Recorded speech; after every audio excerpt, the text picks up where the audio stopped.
Okay, Ginebra at saka SMB, no, game 4, no, game 4 na PBA semis. So sa series na to, nanalo yung San Miguel.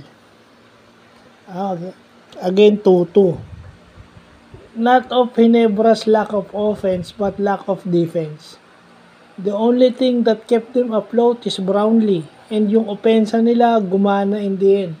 So they were able to score 100 plus points, pero ang ini-score ng San Miguel is also 100 plus points. So 108 ata, tapos ang ini-score ng San Miguel is 122.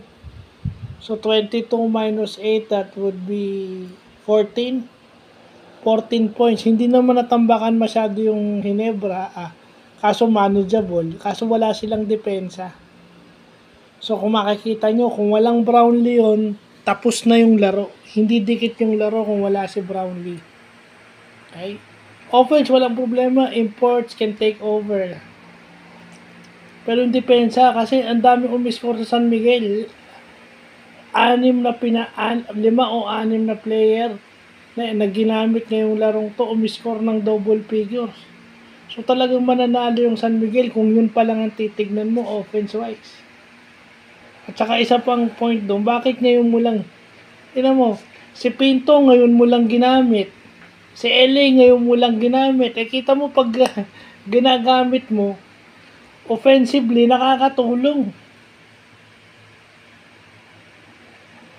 Alam mong pagod na rin yung mga players mo. Yung mental edge ng players mo, minsan may tendency silang mag-relax to avoid mental fatigue.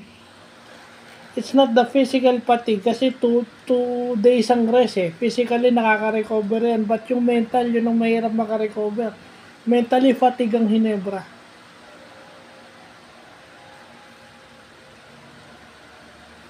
Kasi ang philosophy lang ni Team Cone eh. Nanalo ako dito eh, nakalamang ako sa serye eh. Pero yung mental fatigue niya, yung mental fatigue ang inaano mo. Kasi pag sinabi mong mentally, pag focus ka sa laro, pati depensa mo maayos. Both ends of the floor maayos ka. And if you're not tough enough mentally dito sa isip, i-score ka ng marami pero wala kang magiging depensa. So yun lang yung nangyayari sa larong to. So yun lang po.